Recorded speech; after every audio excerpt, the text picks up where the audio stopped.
Welcome to the No Streetlights podcast. I'm Aaron. And I'm Tim. We'll be engaging in vulnerable conversations every Friday to shine a light on what we've been through, how it changed us, and what we learned. We want to encourage societal growth towards kindness through understanding. These conversations and the associated language can be triggering. Listen at your own discretion. But please reach out if we need to be doing something better. So, let's take a breath, relax, and be welcome. Do you want to do the music, Hyland? Just starts playing his guitar. Yeah. Bam, bam, bam. So, I guess no point in burying the lead here, Aaron, but who is our wonderful, beautiful, handsome guest today? You see him. Look I at do. him. I know. I can't Hyland, stop looking do you want at to him. introduce yourself? Come on. Come Hey, on up, everybody. buddy. It's me. It's Hi Guy. Here on the podcast after long last. I Hell hope you yeah. feel welcome. We've been talking about you for, what's it, like 1,300 minutes now, Tim? Yeah, some egregiously long amount of time that we're This very is what grateful that people listen. Yeah, you're what the podcast is actually about. Yeah. So please tell the people what our podcast is about, Hyland. Man, who the hell are you? All right. So since I'm sat back, relaxed, feeling welcome, I'd say that this podcast is about sharing people's stories and learning from those. So we can all come together, hear what other people have to say and learn from that and help ourselves, help each other grow. Hell yeah. You know, every time I talk with you, Hyland, I always, for some reason, get reminded of the Beatles. And I think it's because one of the times we hung out years and years ago now, you and Aaron made me watch a movie with you guys, and I can't remember what it's called now, but it's like a musical with all Across the music- universe. Across the universe, yeah, that's it. Yep. As soon as I heard it, I remembered it. So you said come together, and I was like, come together Right now. Oh, You can't over see, but me. all of our heads are bobbing in unison. Actually, they can. This is season 3, Hyland. Welcome. Okay. On YouTube, I'd have done my hair a little different. nah, you look You- handsome no matter what you do. Plus, I got a cat scratch board in the back over there, so Sammy and Lewis will be making guest appearances. I assume mine will be as well. They have yet to. Maybe they're sleeping. I have the heater on, and they like laying under the heater. So, Hyland, excuse me. Can I use your proper title since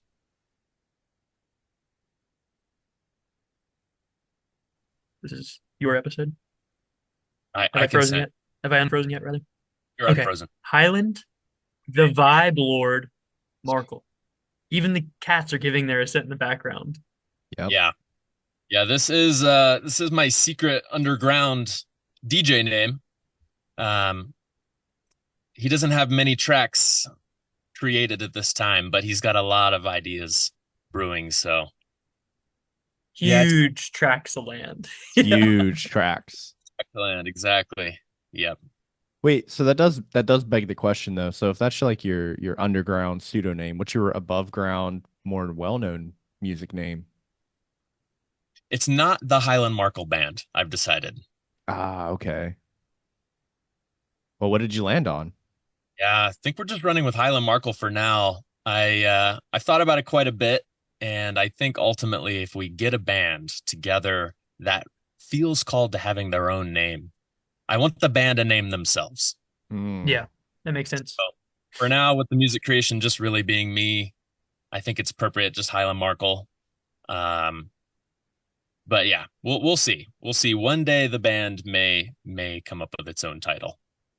Is it bad that I think you really should just like rip the title from like the Stokes and just call yourself the Markles? It's start. It's a good start. We did have a call out for Hyland Markle and the Coal Cars, but I don't know. I just vetoed that. I vetoed that one. And I So mean, if it's going to be the Markles, it's going to be you, Steve, and Alana. Yeah. And the truth So- is, we've actually already got a family band name. This would be my dad and I and my cousin Mike. It's the Late Heavy Bombardment. That's our metal band. Heavy Bombardment. Oh, wow. Bombardment. You got some tracks out with that band? No. Oh, come No. on, man. huge tracts of land. Yeah. I heard that. So, can I break the news that you're working on a couple things? It's true. Yeah. So I've had in the works for a little over a year, two albums coming together kind of simultaneously. I sort of started with the second album first, and in creating that, realized that I needed to do another one beforehand. So I was working on Eternal Hole as my first album, and I've decided on a new project, which will be released this year, June 20th, 2024. We will have Coffee O'Clock, my first record, live on Spotify streaming services. I didn't know And we had a date. we got a date. We got a date. I figured we got a podcast, we got a date. This is how these things work. So That's spectacular. I can't wait to listen to it, honestly. I mean, after hearing the magic that you made on our intro song, like I gotta imagine what an entire album of your phenomenal playing would be. yeah, it'll be interesting. It's kind of a blast from the past in some aspects. Like some of the songs one of the songs, for example, the title track, Coffee O'Clock, I actually wrote in high school. 10th, 11th grade, somewhere in that neighborhood. So definitely a full vision of the artist from conception of guitar playing and music writing to today, where I've actually gotten songs on the record that I've written in just the past couple months. So it'll be diverse. I think drawing from some of the influence I've had through my life of like all these different bands like Ween, for example, comes to mind really strongly because you listen to a Ween album, you could not realize that it's one band through the whole thing. So the first album will be a little bit more eclectic in terms of the styles of music that you'll hear on it. We'll have let's see. Yeah, we'll have an array, sort of a concept of kind of finding your own boundaries as you push through and develop and grow, finding out what those boundaries are, maybe pushing past them to realize truly what you're actually coming up against, and sort of finding that reckoning. So that's sort of kind of the first half, if you will, of the record, and then you flip your vinyl over, and then we're kind of into a progression of relationship. So yeah, it'll be interesting. I think I'm really looking forward to it. And yeah, my first music that'll be live on streaming services online. So That's absolutely incredible. I think a couple things before I jump into my question, because you gave me a perfect segue for it. Are you actually releasing this on vinyl? uh so I have my good friend CJ. Maybe this is saying too much. My good friend CJ Hales at Paint Meditations on Instagram. He's going to be doing the album cover art. So he's going to be painting it, and we are going to have him paint it on a record size canvas. So the concept behind that is that if you buy the record, the actual record, you would have a copy, like basically of his painting. So Oh that my God. so it's a bit of more, I think, of a long-term goal to do the vinyl release, but yeah, maybe a retroactive vinyl release in the years to come. But yeah, not this year. Well, Aaron, I think we could probably get a Kickstarter put together to make sure that this vinyl release Yeah. actually happens, right? I mean, Well, if Hyland between wants to. you, me, all of our community, and then we have, I don't know, like 100 and some subscribers at this point, we might be able to put together a little bit of cash for you there, buddy. Well, I certainly appreciate the thought. I In terms of timeline on actually generating product for the album, I guess I had kind of considered doing a digital release first with options to buy on Bandcamp, and then kind of progressing into making hard copies. I think I'll have CDs available for pre-purchase. I need to get links on my Instagram for that. I don't really have a website, just Instagram. So, but I'll get some links together for buying CDs in advance. And yeah, if you really want to throw down on vinyls, if people really want vinyls, I think maybe we could talk about a pre-purchase and then bulk order in the future. Hell yeah. I definitely see that as a possibility. So, we already talked a little bit about, your song. You wrote it all the way back in, you said 10th grade high school time frame, right? Yeah, Coffee O'Clock. Yeah, Coffee O'Clock. Wow, what a phenomenal name. It goes in perfectly with some BB's coffee. If you have some or don't have some, you can get some BB's coffee and it'll be Coffee O'Clock. So, but it does make me think, right? The first time I met you, Highland, was way before high school. It was definitely middle school time frame for me. Do you remember the first time we met? I remember a few trips going to your house and some interesting just playing around in parking lots. There's an image I have of me basically like doing a forward, I guess you'd call it like a reverse carry. No, that's not what you'd call it. A reverse piggyback ride. How do you reverse a piggyback ride? Well, I think I leave that up to the listener's imagination, but that's effectively kind of one of the earliest images I have of our friendship. I think the earliest image I have of you is I think it was it a birthday party or something? I know there was pizza involved, and I think it was the first time I ever met you, this wild child with incredibly long hair that I had no fucking idea who you were or why you were even there. And everyone was like, "This is my buddy Highland." And I was like, "Oh my God. This guy has more energy than me." And I'm like, I'm still a kid at this point. Like I should have enough energy to match you, but dude, you're bouncing off the fucking walls, and I'm just sitting there like antisocial as shit. I was super antisocial as a kid, so I was like, this is too much. I can't do this. What was it? Wild thornberries? Was that you as a Yeah, child? yeah, yeah. That's exactly the wild child from there. Just fucking. And then I have this wonderful memory of you on a pogo stick, I believe, and then just racking your nuts on it. Probably Yeah, pogo that stick with happens. at the same time. Yep. But yeah, we had a very interesting childhood. I am thinking a lot about influence here, since we're talking about your music. I know you mentioned Ween, but there are a few things that I pull from our childhood, like Les Claypool, and I remember the Frank Zappa poster that's in every bathroom in existence, because that's where that post. I mean, you've got to have a Frank Zappa shit poster in your bathroom, but Is it also, the Joe's Garage album cover? Not it's Frank Oh, Zappa pooping in a urinal, and it was oh. actually on our refrigerator. no, it wasn't. No, No, it was. there's that. No, there was a. I think it might be an album cover where he's shitting. I think Yeah, maybe Highland would know what his own house looked like, Aaron. it's Maybe. certainly a magnet on the refrigerator. I can tell you that. Yes. The source of said imagery, I think is not known to me. Yeah. But and then I always think of like Buenos Tardes Amigos, Les Claypool, like I said, Dodo's Animal Collective. I mean, like, who are you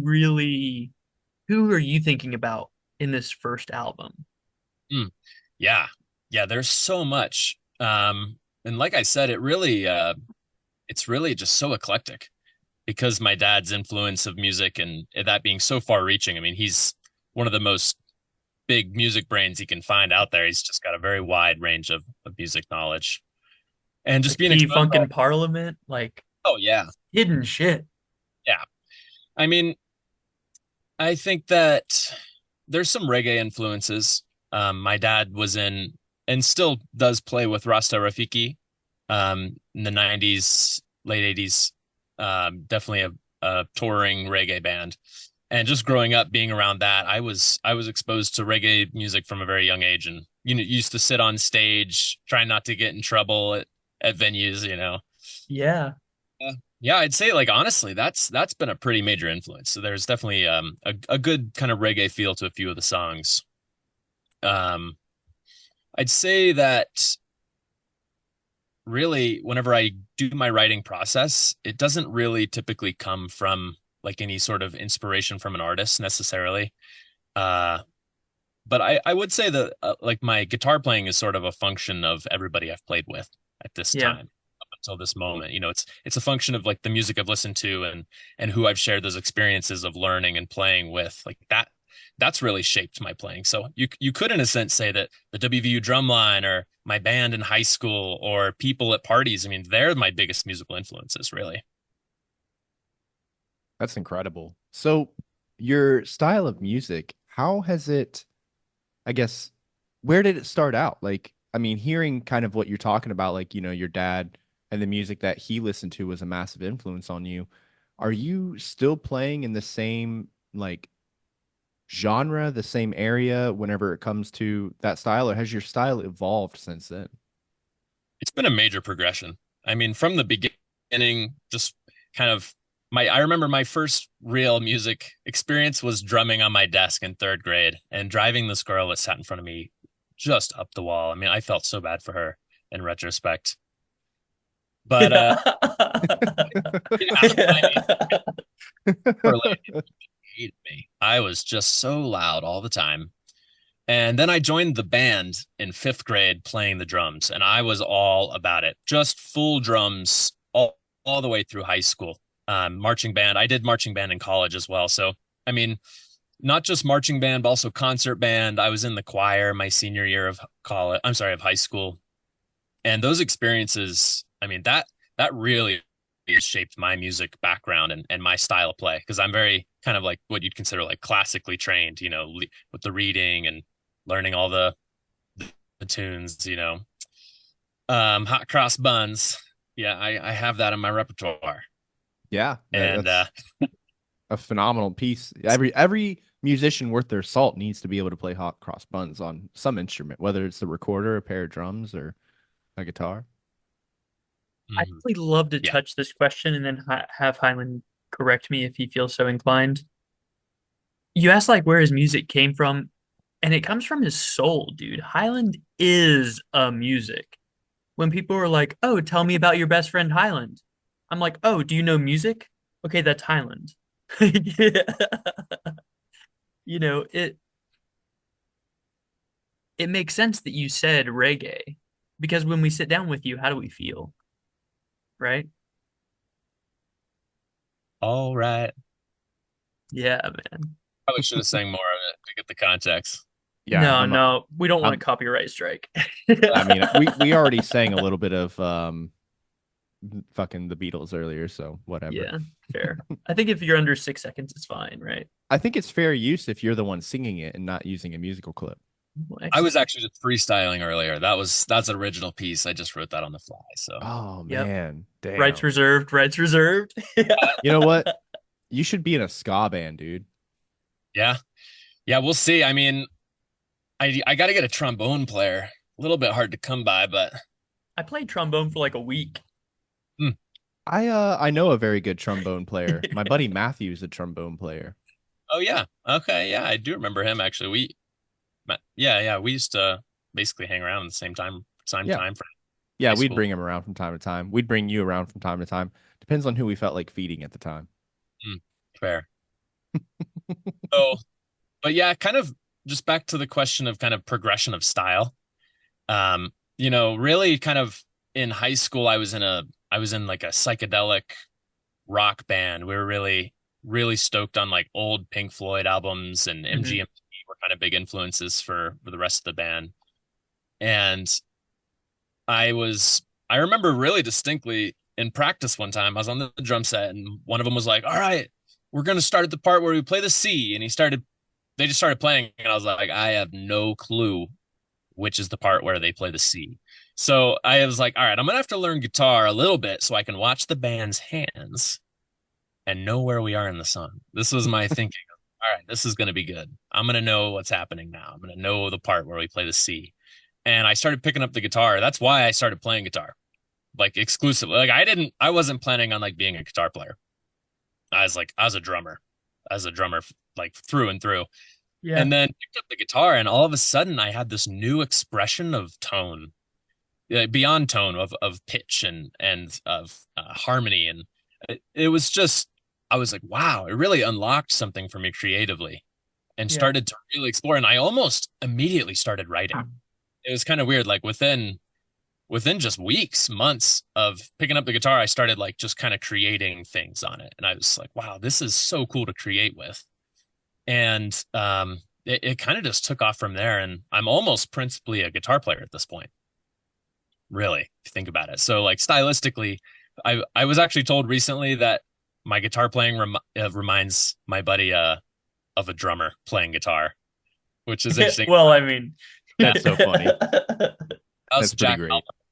He just released an album actually a few weeks ago. You can check that out on Spotify What's her at name again? Jack Alba her. Chauk. and the album, Guardrail. Guardrail. Okay. Yeah. So, but anyway, yeah, he was the one that said that. I don't know how true it is. I guess whenever a coffee clock comes out, you can decide for yourself. But yeah, definitely very rhythmic. I'm definitely the rhythm guitar player. And yeah, stylistically, I mean, there's been a lot of development from like reggae background to folk music coming out to like learning to play. Like I got really into the Grateful Dead and playing more like kind of jam band sort of style guitar playing. And then recently I've been listening to like a lot more, I guess you could call it maybe world influences from artists like Paul Simon, um, David Byrne. You know, those are probably two of my biggest influences at this time. I mean, Paul Simon just a legend with the way he brings in different cultures, different rhythms. You know, you listen to the Rhythm of the Saints album and it's just all just rhythm and flow. And then he's just like lilting on top with these beautiful melodies and concepts. And I think that just the way he does that and the way the Talking Heads and David Byrne with their creative process and just energy and frenetic creativity on the stage, you know, that I feel like Paul Simon really influences me in the studio and David Byrne just from growing up watching Stop Making Sense, that live show. I think it just like was ingrained into me, this just frenetic energy on the stage of performance. And yeah, it's just really always been about performing or playing with people. It's always the people aspect that kind of keeps me coming back to it, keeps me Hmm. playing, keeps me creating. It's just the ideas of like maybe people will hear this or we can create this together. And yeah, I think that's been kind of the story of my That's fair. progression with style. Yeah. You sound like you're really big into Music the Gathering. Yeah. And you brought me back to 2010 now, since we're talking about coffee o'clock. And I remember one of your experiments this time to me expresses how intimately you know music. You were playing with a band, I'm not sure which it was, but it was the psychedelic one. And you were like, what if I played everything at the exact last second that it still is considered on time? And after that practice, they were like, dude, what the fuck were you doing? And you were like, I was hitting it as late as I possibly could. And they were like, that was fucking insane. Like I've never, and it's like I think it's called like goon riding on in motocross when you're so good that you can fuck around and look like, you know, whatever you want to look like. You were like, I'm gonna hit at the last possible moment every single time. Yeah, there's something about just being in the pocket is something people talk about. And that sounds just like a pocket issue of like, here's the line we're all riding together and just playing with that edge of kind of like where the groove actually sits and just impacting that kind of like changes how it sits in your body. Really interesting way. And it's something I gotta give a shout out to David Byrne's book, How Music Works. This book is unbelievable. But one of the things he says in it is that when it comes to groove and timing and repetition in music, you know, you can feel you might not be able to put your finger on it or like know it with your brain, but your body knows when the timing flows. Like you can tell subconsciously in your heart, like in your soul, in your body, whenever something is just on a repeat click track. You know, you can tell when that bass just like boom, boom, boom, whenever it's just perfectly crisp, engineered, electronic, like it's perfect. And then your body knows whenever that piano player is just like just slightly off time, slightly slowing down and moving and pulsing in time with the music. And computers can't do it. They can't create it. They can't make like people it's been tested. There's real like tests on this that he's referenced in the book that like you can tell it changes the way your heart beats, how the timing flows and we need it, you know, that's part of being human. And that's one of the things on my album I've been wanting to do like every track will be like I'm not gonna loop anything. I'm just like recording every track straight through. So like the shaker, that's me shaking the whole song. Like I want it to all be like that because I don't want people's bodies to feel like they're locked into something. It's a flow and it's a creative kind of, yeah, just pulsing thing, music really. So Yeah, I completely feel what you're talking about. I mean, Yeah. kind of going back to what you were saying with like being in the groove and, you know, being in the pocket, it made me immediately think to metal music. And I think the big reason why is because a lot of metal musicians and a lot of metal bands nowadays, they like to play around with time signatures. They're constantly switching between like, they'll have a verse that's, and then it goes to dot dot dot dot. But it's like it's insane, and I love hearing it. That's what really got me into metal to begin with, and that's why I wanted to be a metal musician, and it just never took off that way. But hey, here I am. But yeah, that kind of makes me wonder too, like, is that one of the big reasons why you do have like a side metal project is because you get to play around with that groove and kind of like, you know, be able to enjoy your time in that pocket. it's kind of funny that you asked that question, because I've mentioned all these artists like world music and folk music, and we're talking about kind of more rock stuff. I haven't really thrown out any metal stuff, but to be honest, Tool is like Oh man. they're Hmm. like my favorite band. Like Tool and Ween are like kind of my old school like life favorites. I just go back so far with those artists, and Tool's the master of this. We have all these kind of like progressive metal bands that are doing really, really complex math rock. I like to call it math rock. They But like to Tool, call it that too. yeah, they're the pocket. They're like the definition of being in the pocket. And that those grooves they have are that I've listened to that music so much. I actually during my black belt pretest listened to the 10,000 Days album. Like it's so like that was like really big for me at the time because I just loved it so much. And yeah, it really, really go back far for me for but the point of that is like, okay, so what are we gonna do with that? Those time signatures, those tricky things. Well, I'm into doing like folk, almost you could call it like funkadelic. No, like folkadelic. Folkadelic. Funkadelic. Folkadelic. I don't know if that's what I'm doing, but funky folky rock is kind of what I'm putting out there. How do we get that influence? Well, I've written a few songs just full flow with like time signatures. Like my second album's gonna have a song. Well, the title track, Eternal Hole, is actually it's got mainly 5/8, but it switches between 6/8 sometimes, and just but it's all organic. Like there's no, it's not like it's like 5 bars of this and that, it like it kind of is, but it all flows. For this first record, I do have one song. It's called Ad Hoc, ADD Hoc, and that song is gonna have some kind of changing. Like it starts in 7/8 and then switches to 4, and then for the chorus, every at the end of every phrase, there's a bar of 3/4. But like for me, it's not like I sit down and think like I'm gonna write some complex time signature thing because it's more like what's the groove here? I love these seven Yeah. eight rock that, but then once I start singing, it just naturally changes. Hmm. So that then we go back to 4 maybe depending on the song, and then for this one during the chorus, there's just this turnaround that just happened to be in 3. You're just like bow bow bow, and we're back into it. So I don't know. It really does come out because I do love that stuff. I totally geek out on polyrhythms and these time signature changes. So yeah, we'll see how it influences people. But part of my goal with it is to not throw people off. I don't want people to feel like, oh, I can't follow this because it's so complex. The idea is like, oh, we're flowing with this, and I don't even realize there's time signature changes. Like ultimately, it's just you're with the flow of the music, and the music just is happening. Yeah, and it's like what you said, right? Like when the song is playing, you're going to be able to feel it. Your heart rate's going to change. Your body is going to be getting into that motion. Even if the time signature changes, let's be honest, right? I am not a classically trained musician.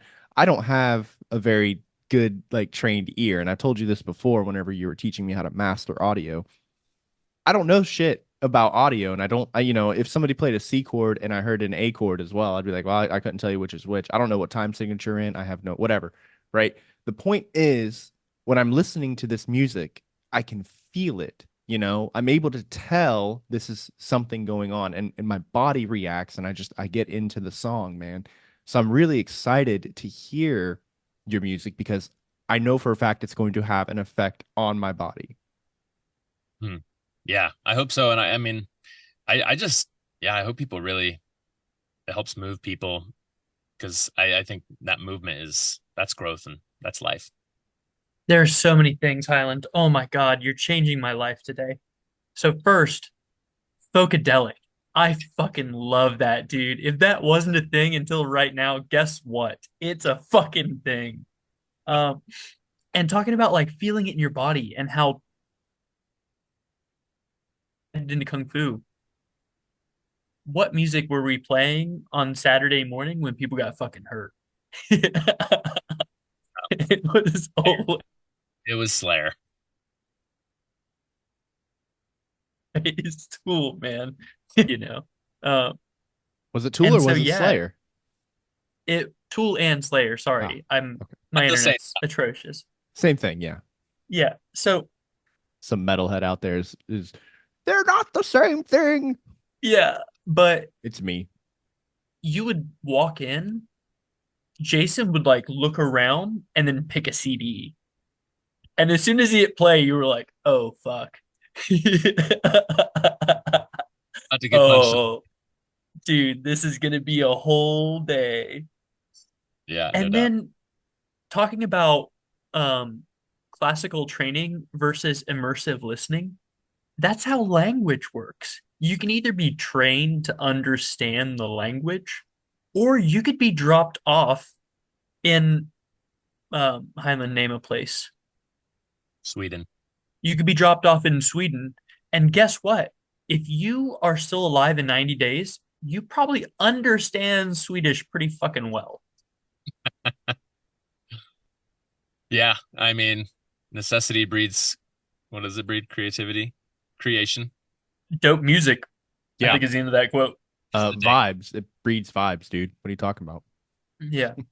So, can we talk about how you are actively integrating mindfulness without having said that word yet?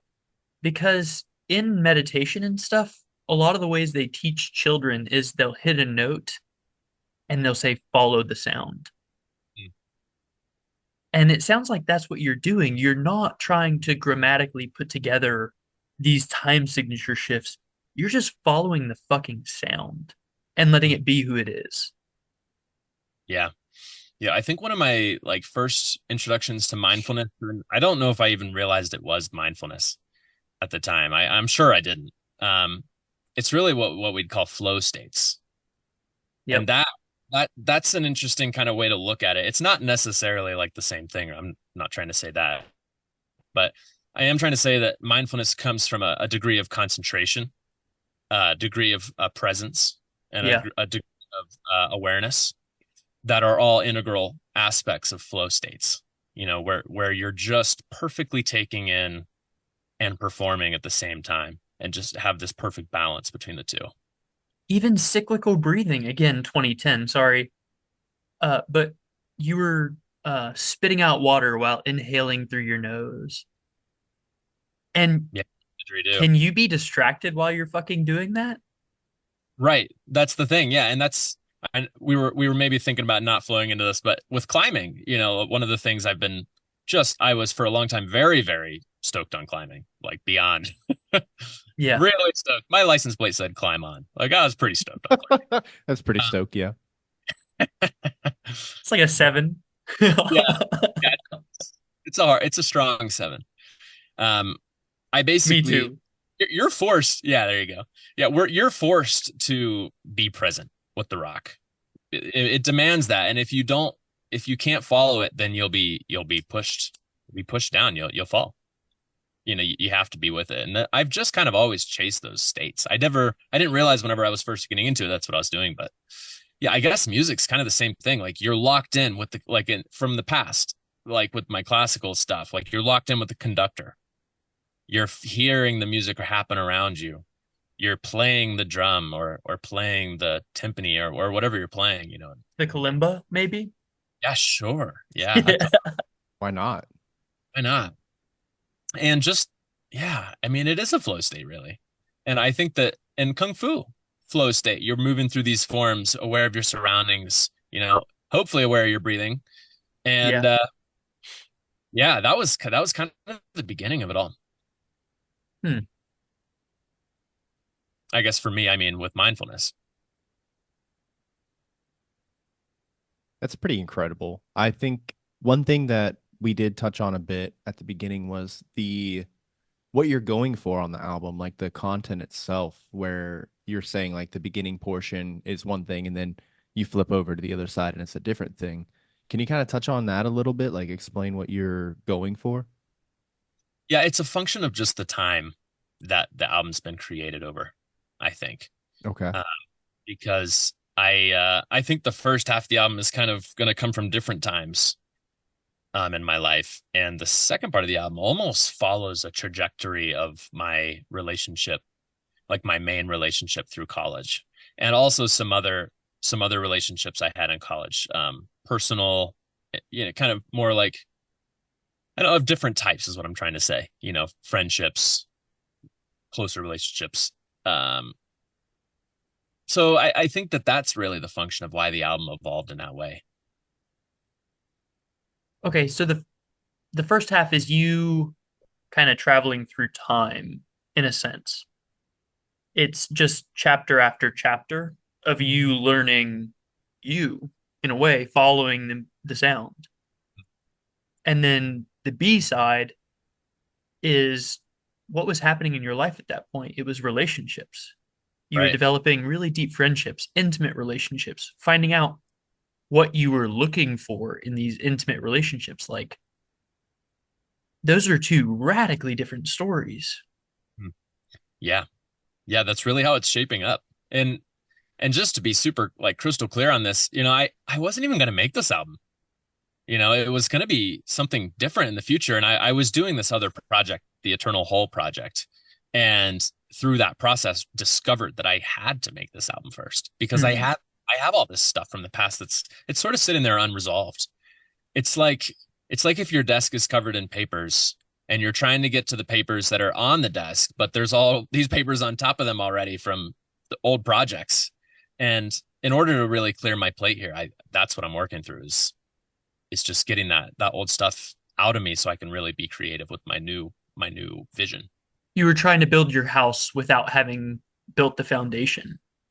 Yeah, I think musically that's what it is. It's like a kickoff. It's an arc of the progression of the artist almost, where, what I'm working on and writing and creatively like embodying today isn't necessarily this first album, really. Like I wouldn't say it's a portrait of me as an artist today. It's more a portrait of like what I've gone through to become who I am today. It's And the I think origin Eternal, story. yeah, Yeah. it's the background story for sure. So that's kind of what we're looking at. That's absolutely amazing. I cannot wait to hear this album. And I can't wait to hear your further project too, because what you're talking about is this is the prologue. Like I can't wait till we get to the meat and potatoes too. That's phenomenal. I'm sure I've heard Coffee O'Clock at some point over the past, what, 15 years? I think I might have been there when it was written if it was 2010. And a song that brings me back to that time is I think it's The Journey by Tom Misch. Whenever I hear that song, Highland, you and I are walking to school in like January or February. We can see our breath and we know it's going to take 11 minutes to get to school. Yep. And we're just talking about normal shit like Laffy Taffy's 36 cents now instead of a fucking quarter, you know? Jolt is off the market. Yeah, because some kid in Brazil died from Fucking, drinking 12. but thank God lemon heads are still available. Hell Right. yeah. Yeah. The compact's closed. They changed the name. Yep. And God. it's such bullshit. Like that lady's not even as friendly as the other guy was. Oh, I was there for maybe like 1% of those conversations, but I definitely was there for some of it. I love that. Yeah, man. What a memory unlocked. And that's kind of what I think is really important too, whenever you're talking about your as you were writing this album, you had to go back and hit these unresolved songs and things that you wanted to take care of before you showed the world who you are now. I think that's incredible. And I think a lot of people can take something like that and look at it maybe even from like their life standpoint, like sometimes before you move forward, you have to take care of the unresolved. You have to be able to confront those things from the past. In your situation, when it came to this album, it's the music. But for some people, it's, maybe it's closure on something they never got closure from. Maybe it's a past relationship, a past friendship, things of that nature. Maybe they lost somebody years ago and they never fully, you know, realized the emotion or the gravity or the grief. So my question is, Highland, are you ready? All right. Let me get there. All right, hit me. I think we've resolved it. I think we did the work that needed done. Can we talk about who you are today? Can we move forward into mindfulness in this moment? All right. All right, let's hit it. No, you. What's up, man? So, Tell me about today. all right. So, I had a new idea recently. Mhm. We can come into mindfulness softly of mindfulness Mondays at work. And Hmm. I was like, all right, here's what we need to do. This came from this concept I had during a meditation called Sangha. That's how I pronounce it. It's the Buddhist word for community and connection of teachers. Basically, we're going to come together as people and simply be together in silence. That's it. That's the concept. We're going to come together and be together in silence. And I think that it's profound. Think about the scene in Pulp Fiction where Uma Thurman's sitting there with John Travolta, and she asks, they're talking about how like you can't just sit and be comfortable with anybody. Like that's what we're broaching here. And that's something I've become interested in. I want to come together with people and just be quiet and still and Hmm. see how that changes people. Because I think it will. And I think if we can learn to be quiet together, like a lot will change for us individually. So that's something I've been playing around with, and I've started this new thing at work called Mindfulness Mondays, and it's a whole mindfulness like kind of community in our Slack channel at work, and bringing people together every Monday in the middle of the day, and we're going to take 15 minutes to just kind of be together and do a meditation.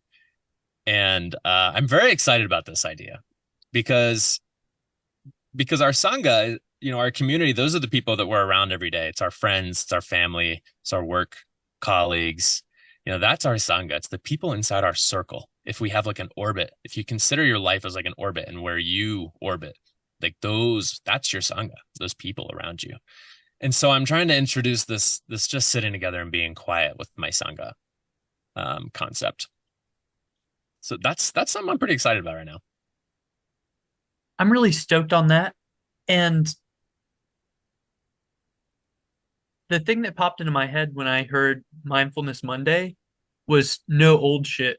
Like on Monday, we only focus on the problems we're having right now. What's happening now? And Yeah. then you were like, but your concept for Mindfulness Monday was we're going to come together and be quiet for 15 minutes. And I really love that because one thing I'm seeing is this constant stimulus. Like everyone always has something shouting at them. So you can't process what you're going through. You can't rest and digest Yeah. because you got to be fucking quiet. Mhm. You got Yeah, to it's let it happen. really hard for our society, I'd say. Yeah, you have to create that space in your life. You have to, you know, for lack of a better word, you have to mindfully, deliberately create time for space in your life. And otherwise, you'll be like me when I was a little kid, basically. You'll be just bouncing off the walls, except you won't necessarily be able to see it because the walls are inside. We build our own walls. Our ego is the construct of our own, imagination. And that's where we're bouncing around. And that's what we need to break free from through mindfulness and through these moments of softness and quietness and togetherness. And together we can do it. We can quiet our minds and just simply be with what's actually happening right now and seeing what's actually happening right now. And that's what we're driving towards. That's really the ultimate goal, is to just simply be with what's happening really. And you can interact with it just like the flow states we were talking about. Like it's not a state of complacency or a state of non-doing or anything like that. It's a state of just awareness, presence, and flow. And each moment you're flowing, really. And that's kind of the Zen way, if you will. Just each spontaneous moment you're just yourself right then. Sounds to me kind of like people need to find their own pocket and be able to be in their own pocket. Dude, I love that. Yeah. Get in the pocket for sure. Yeah. But you're right though, it's your pocket. And then another thing I'm seeing here, because you and I do share that we're seeking, we're both wanderers. Does not mean we're lost, but one of the things we're realizing is there is a subjective distortion.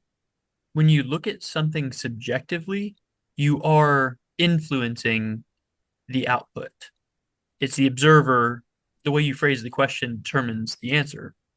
So we are realizing that if we can take a breath and take a step back and just look at it objectively, we see things more clearly and we can make a proper decision. What I'm pursuing right now is getting to that third dhyana of storehouse consciousness. I want to constantly know what's best for me and every living thing around me.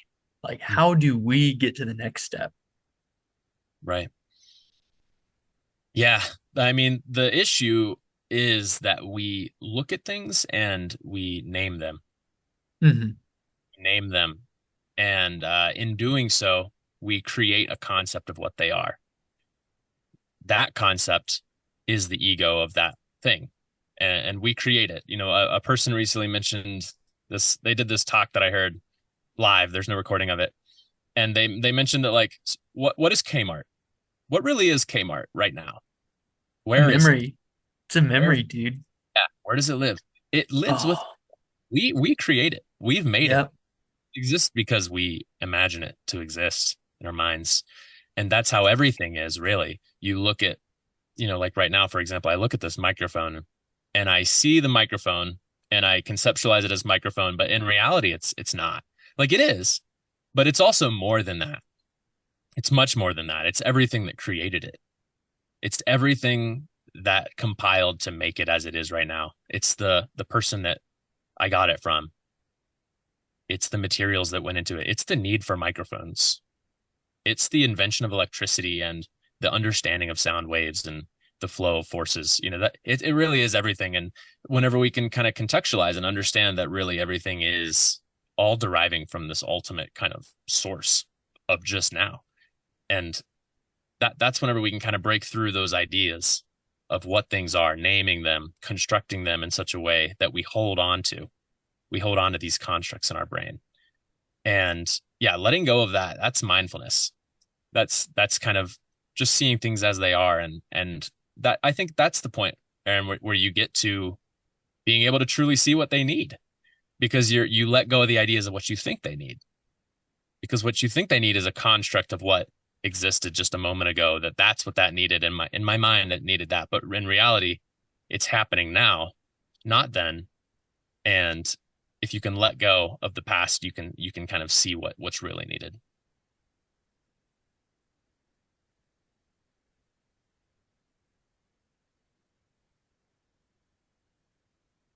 It's the same thing with music, really.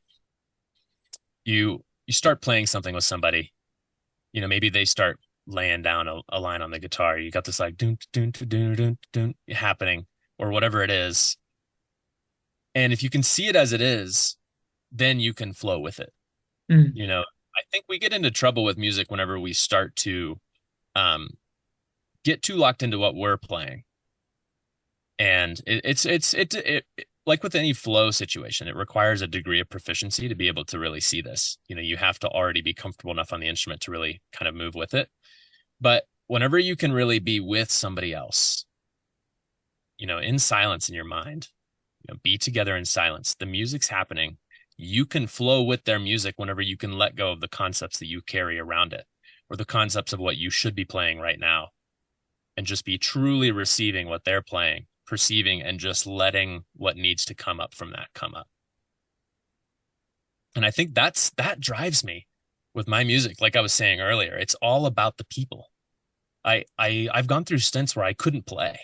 I just couldn't pick up the guitar because I didn't have anything. I didn't have any opportunities to share. I didn't have any people to share music with. And so there was just no movement for me there.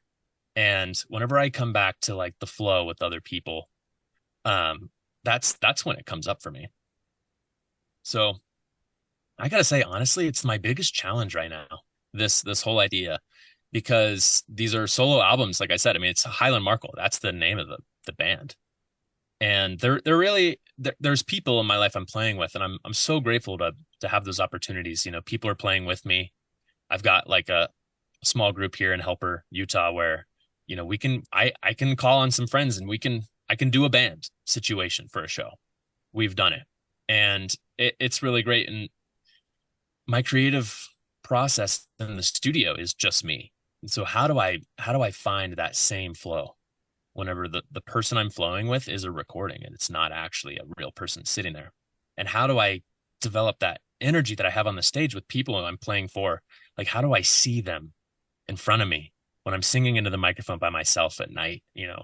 It's like the whole world's asleep but me, and I'm just singing to the world. And that's what I'm trying to just embody that really strongly. I think it comes from metta meditation. You can grow from loving yourself, you know, through affirmations like I am at peace, I am happy, I am safe and at ease.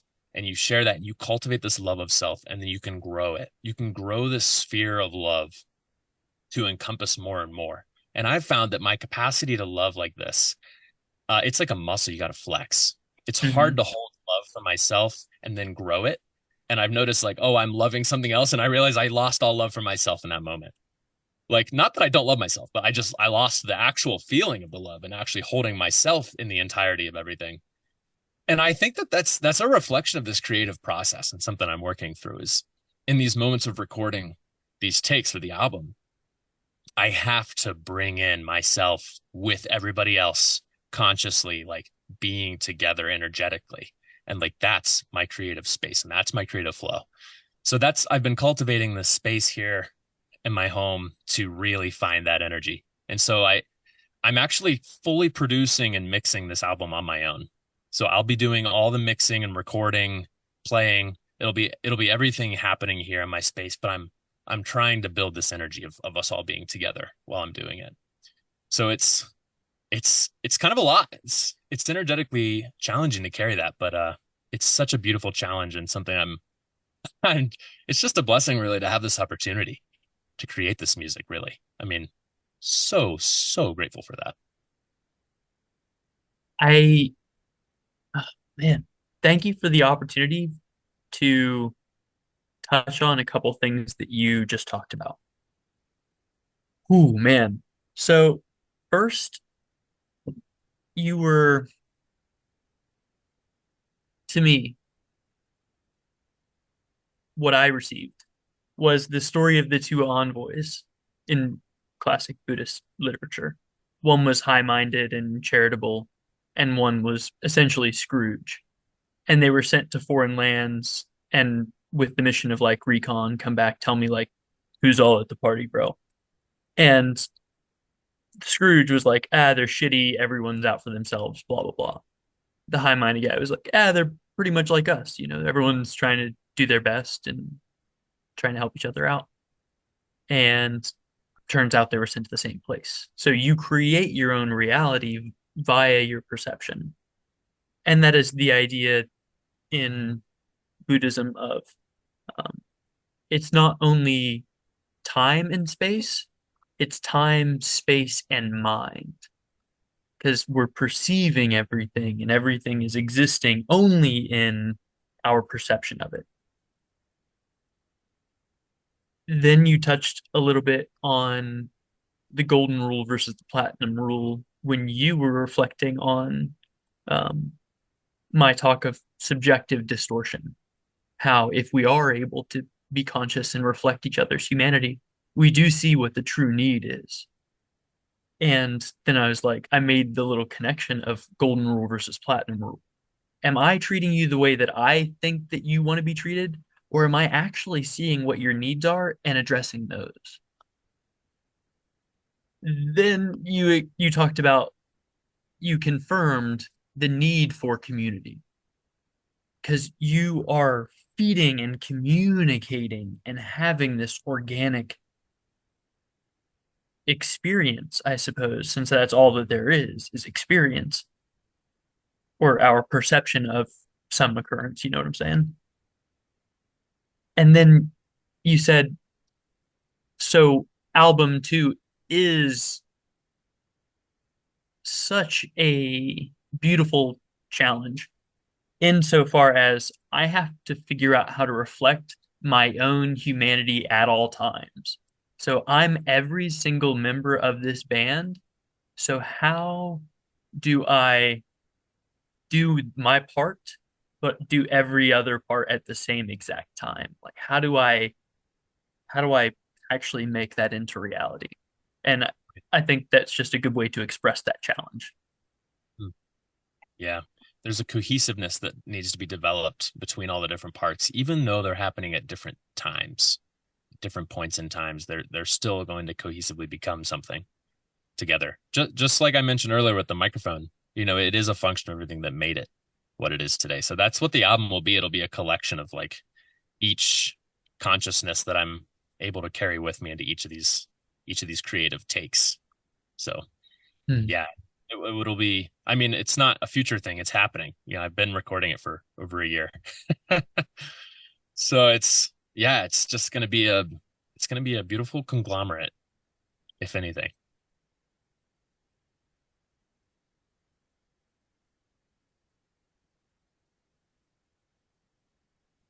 Tim, you got anything? Or are you just like, No, I'm the dumbest guy in the room right now. are you just like, what the fuck? No, I don't have anything. Okay, Highland. Oh, I got an apple slice. oh, dude, Nice. that sounds so good. I'm gonna have some coffee. Oh, fuck. I've Did been we just, drinking out of my Coke Zero yep, cozy. koozie. We got the swag, we got the cat in the background. We do. Hmm. She's going to be in front of the camera shortly, I'm sure. I think we may have just done it, boys. I think it may be done now. Look, fucking Highland, you dropped the mic 5 minutes ago, and then Aaron came back in, picked it up so he could drop it. I mean, Well, I was like, oh, so this is what happened. And you were like, yeah, pretty much. so yeah, I don't know, man. You're talking a lot about your energies, and from what I'm hearing, right, what you're talking about in this situation is you have to create your own. I mean, you're creating your own hype every time that you record a song. You're doing every single part, and every single part you have to create the energy that you want to flow off of for the next part. And I think that's beautiful. I think a lot of people should take that same kind of mindset into their life. And, whatever they're passionate about, if they're an author, a painter in their day to day work, whatever it may be, right? Be the energy that you can feed off of to continue your creativity, to continue your growth. And I know, we're talking a lot about music in this situation here, but Highland, you're a guy who you're able to do this in all aspects of your life. I know this about you. You and we've reconnected quite a bit over this past, damn, what, year and a half ish now? Since Aaron's wedding at least, because I know we lost touch for a good 6 years or so. Yeah, half Um, decade at least. yeah, but like knowing who you are, getting to know you, learning all the things that you do with your life, the outstanding adventures of Hyland fucking Markle, like that should be the name of your fucking band, dude. But you have this sense of mindfulness, you have this sense of energy, this vibe that you bring to everything that you do. And you create a space that others could feel like they could thrive off of that energy. When I have a conversation with you, much the same way with Aaron, I feel that energy. I want to continue. I want to add on. I don't want the conversation to end. We've been recording for over an hour at this point, and as far as I'm concerned, this podcast episode could be 4 hours long, and I would enjoy the energy that we're putting off here. But I think a lot of people need to look at their lives and start thinking, am I creating the energy that I would want to feed off of, that I could go off of creatively or creativity wise and just in general? What am I bringing to the table that I'm, am I creating a space where other people would want to take that energy and have something to go off of, or am I sucking the energy out of this encounter and whatever it is I'm doing? Yeah. Yeah, I like that. It's something I've thought about recently that this idea that you are what you eat.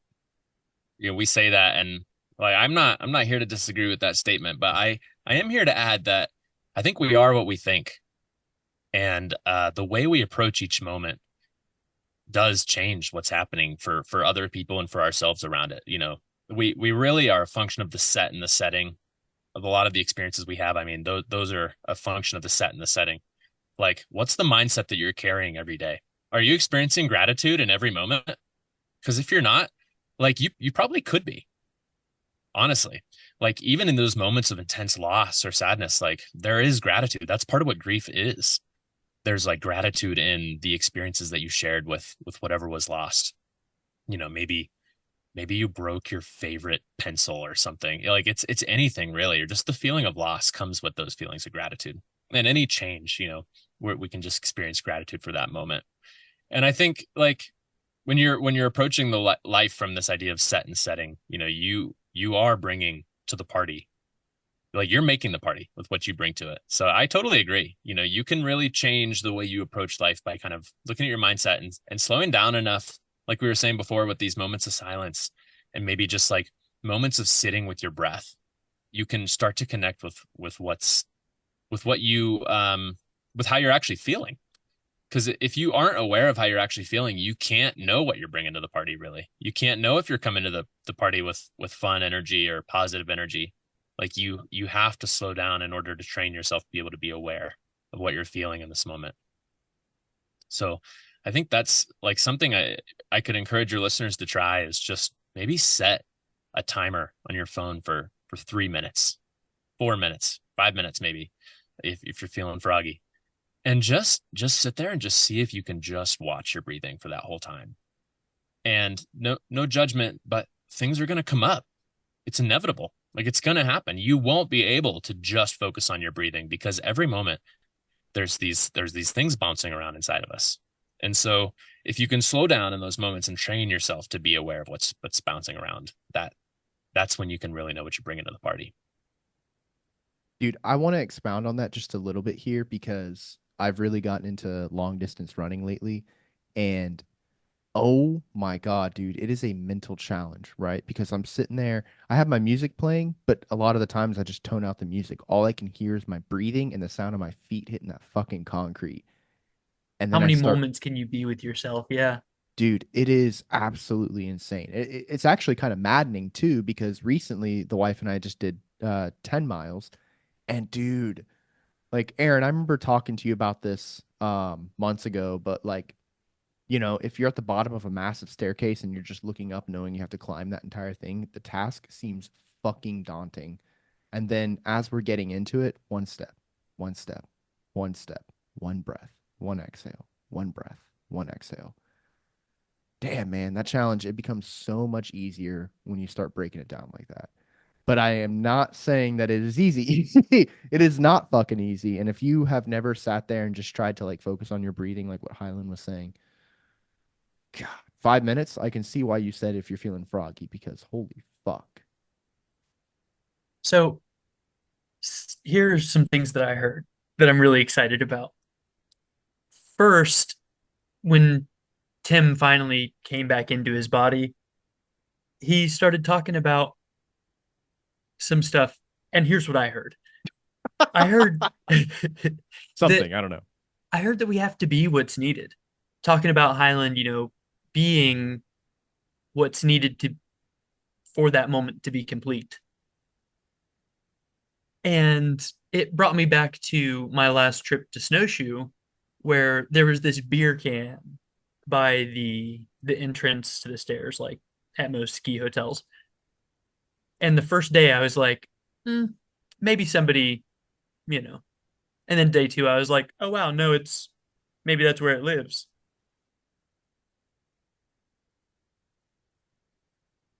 And then day three, I fucking picked it up. It was like, oh wow, people. And I went, yeah, man, you're absolutely right. I could have picked this up yesterday. Mhm. And he got real quiet because I accepted the blame and he wasn't ready for that. But Tim's right. You have to be what that moment needs. And I thank you for making that point, Tim. And then I want to talk about Hyland changing my life whenever I was depressed last summer, I think it was. I had had a couple really bad weeks. Um, and I was talking to Hyland. I was actually in the laundry room behind me, and Hyland said, "Man, that sounds really hard. So what do you do for fun?" And that word just echoed. Like, hi, put your reverb back on and just say fun. Like I just heard that word and I was like, I don't remember the last time I had fun or like smiled organically. And you were like, that's, and I heard sad. And I was like, fuck, dude, you're right. Because you were just reflecting reality. You were just letting me hear what was true. And so from that moment, no matter what the fuck I was going through, I was having fun. I Mm. was like, it's like when you're getting your ass beat in a fight. You're like, yeah, well, I'm learning a lot right now. Fucking, Everything's an opportunity. I'm It is. fucking, I'm gonna be real tough in a couple days when I quit fucking whining about how bad that shit hurt. And when you wrecked your bike, you got real fucking tough too. Oh, dude, my shit hurt so bad. Anyway, and then I really started thinking about how Buddha talks about when he attained nirvana, he didn't gain anything, he only lost all of the negative stuff. But I'm not there yet, so I'm getting a lot out of fucking mindfulness and meditation. Like, if I was only focused on running this closer because the screen on my left says 109:01:28 and we're supposed to be wrapping up around an hour, oh my God, I got to hear Tim say, be what the moment needs. Don't wait until Sunday to pick up that beer can. Pick it up Friday. Pick it up the first fucking time you see it. Accept blame. Like you're the reason there's a beer can there because you didn't pick it up yet. And then I remembered Highland changing my life by saying the word fun and then letting me hear the word sad because it's Mm. just the other side of the coin. So, yeah. And then Tim said some other shit and I was mid writing and then it got real quiet and I was like, fuck, I gotta talk now. So I'm sorry, you only get those 4 points instead of a fifth. Yeah, that's Well, fine. the good news is this. The good news is everything changes in every moment. And it's the heart of the problem and it's the heart of the solution. Like the good news is that you can change. We can all change and we're going to change. We are changing in every moment. You know, that's the illusion of the ego is that we are who we are. Like we are not who we are. We are changing in every moment. And we are a new thing in every moment, really. And you know, if there's listeners that feel like fun is a problem in your life, or maybe this conversation is like seen like has brought up some thoughts for you of like, hmm, there's things I could change. I could be more present. I could maybe get back to my meditation practice or something like that. You know, I want to leave you with a very brief story here. I think it's a great story. So here it begins. Chapter one. I walk down the street. There's a hole in the sidewalk. I fall into the hole. It's not my fault. It takes me forever to get out. Chapter two. I walk down the same street. There's a hole in the sidewalk. I see it, but I still fall in. It's not my fault. It still takes me a long time to get out. Chapter three. I walk down the same street. There's a hole in the sidewalk. I fall in. It's my fault. I get out relatively quickly. Chapter 4. I walk down the same street. There's a hole in the sidewalk. I walk around it. Chapter 5. I walk down a different street. And the fact is, like, every day is a new day. You're going to make the same mistakes. You're going to keep learning from them if you can just be with them and accept what's actually happening. And I hope everybody listening, can carry that with them and feel the growth that this year is going to bring, because there's going to be a lot that happens this year. Lots of big changes for everybody. And ride the wave. Peace be with you. Love be with you. And thank you so much for listening to today. It's been really fun, and I just want to throw another date out there. June 20th. It's Thursday. It's the solstice. I picked the date before I knew it was the solstice, and I just think that's beautiful. It's actually one of the most important days, really. It's one of the brightest, most energetic yang days of the year, and the most energetic yang day of the year. So I hope we can all come together on that day, and maybe you can give it a listen. So Hell yeah. Well, Highland, thank you for your time and thank you for talking with us. it's been a pleasure. Thank you guys both. Thank you. And thank you, the listeners, for listening. This has been Aaron. And Tim with Hyland Markle. Highland, thank you so much for the original music. a huge thank you, Hyland. And share this episode with a friend. Let us know what you want to hear our take on. All pertinent links can be found in the episode description. Be good to yourselves and each other. We love you. We love you. I thought you were going to do the peace. Peace. Island, let me get a good piece from you. Peace. Fuck yeah. Disclaimer, we are not mental health professionals. If you are experiencing something traumatic or you believe that you need help, please pursue professional help. I am not a psychiatrist, a psychotherapist. I can't prescribe you happy pills if that's what you need. Go to betterhelp.com/NSLP if you want to get hooked up with a qualified therapist. If you just need a cool fucking t-shirt, go to etsy.com/shop/Trinidad and get a fucking NSLP tee. If you get it in the month of January, it's guaranteed free shipping. Afterwards, well, we're talking about continuing to cover the cost of shipping because we're just really stoked about the support. Peace. Peace.